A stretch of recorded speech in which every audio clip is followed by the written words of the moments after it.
Hello everybody, today we're installing our GTA car kit into 2007 Mazda CX7.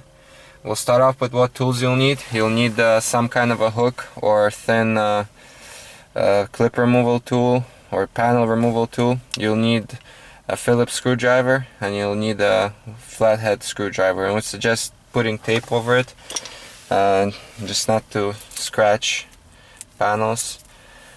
So we're gonna start off. This is the most challenging part about this whole installation, is this piece around the radio, because this panels like to scratch. So make sure, that's why we're using our hook here, so we get underneath the panels and we don't scratch them. We found that on this side there was more gap than on this one, so we're gonna start on this side. So we'll take our hook, kind of get underneath the radio, pull it towards you. I'm gonna put it towards you, kind of work your way around here.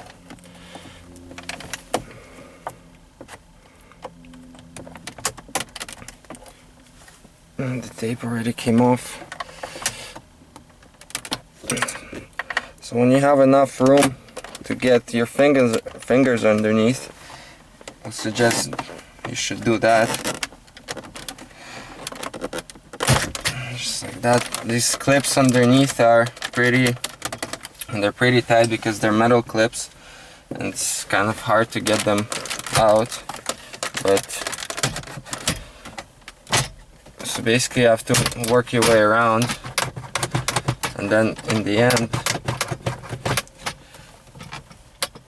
you can also use the flathead screwdriver at some points where, see, now it comes off. So it looks pretty scary, but it's not.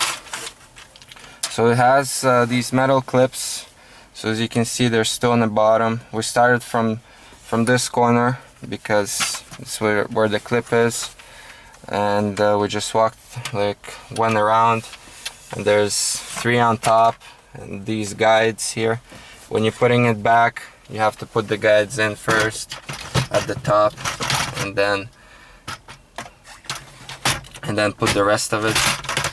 So this is, I think, the most challenging part of this whole installation. So the next step that we need to do is to remove the radio, and it's held by 4 Phillips screws. So we're gonna go ahead and remove these 4 screws.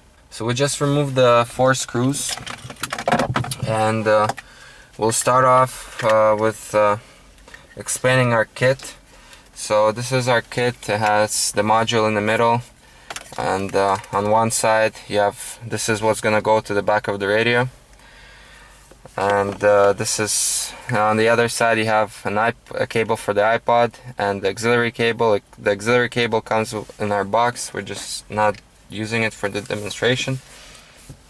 So we're gonna take the radio out now that we removed the 4 screws, and it just comes off. So there's 2 clips kind of underneath here, these 2 plastic clips. So once you remove it, there's gonna be a free slot here. If your car has auxiliary, then the slot is going to be occupied, so you'd have to remove it. You would lose your stock auxiliary, but you have auxiliary with our kit. So this car doesn't have anything, so the port is open. So we're just going to take the kit and plug it in there, just like that.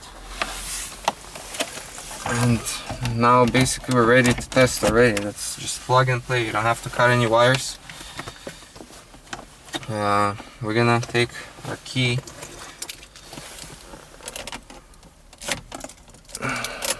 turn it on. So once you turn on the radio, we'll start off from being in our AM mode. We're gonna take our iPhone 4, and the kit will work the same way with iPhone 4S, the brand new iPhone. So it's gonna start charging. So we're gonna press the CD button, and if you have a CD inside, you'd have to press it twice.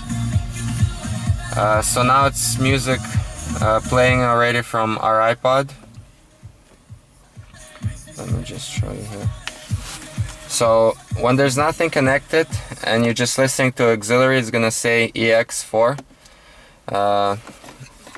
47. So when you plug in the auxiliary, it's just gonna stay at that. But once you plug in your iPod, it's gonna automatically change to whichever your last position was. So we're gonna go into our iPod, and now we can switch songs from the radio. As you can see, I'm switching from the radio. This is our steering wheel controls, so I'm switching it through the steering wheel controls. So this is what is called our manual mode, where you can switch the songs both from the radio and from the iPod. But you can also listen to your music by playlist. So if you press the disc up or button, it's gonna go to EX2, which is, see, I don't have any playlist there. Your playlists have to be arranged. I think I have something here.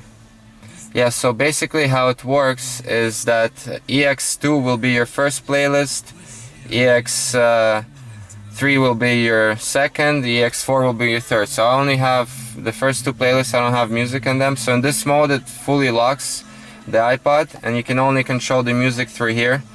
This mode is good for cars that have radio. The radio displays the song names, but this radio doesn't support this feature. So with our kit, so we just have to show you. If you find that your iPod is locked and this is EX4, for example, like I said, third playlist, in order to get the iPod unlocked you have to go back to EX1 and it automatically unlocks it. And so now you're back to the mode where you can switch the songs both from the radio and from the iPod. You can press shuffle, and when you're going to be switching songs here, it's going to just shuffle the songs for you. If you're going to turn off your car or just take the iPod out, and it's going to start charging, and whenever you come back to the car, it will start playing from the same place that you left it off.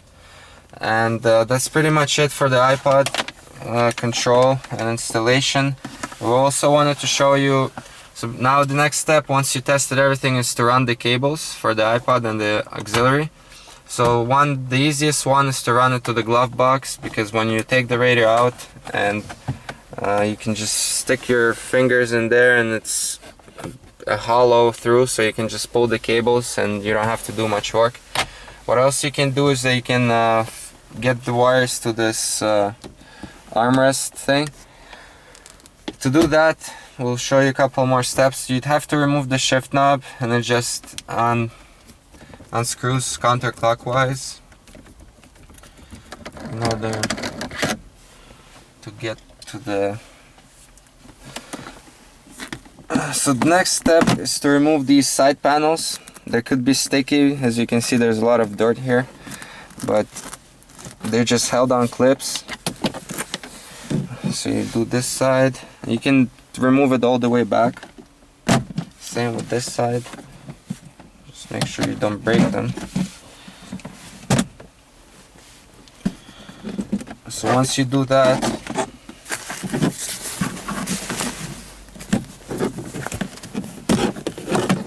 I'm just gonna take them out of the way so we can show you.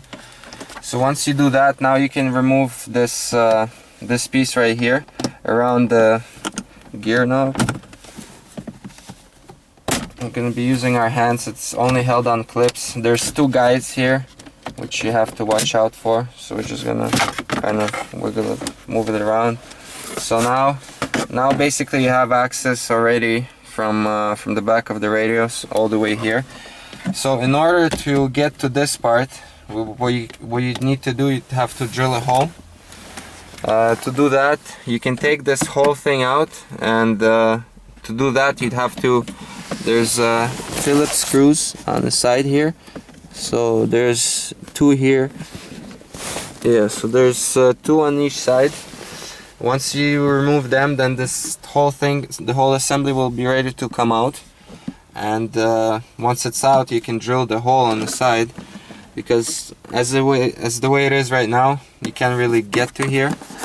Or you can even, because this compartment's so big, you can drill right from the inside and then fish the wires through here, so you don't have to remove the whole thing. But it's only a couple screws, so we just wanted to show you that if somebody wants to run their cables into this metal compartment here. And that's pretty much it. So this was a video for GTA car kits in our 2007 Mazda CX7. I hope you liked the video, and we'll see you next time.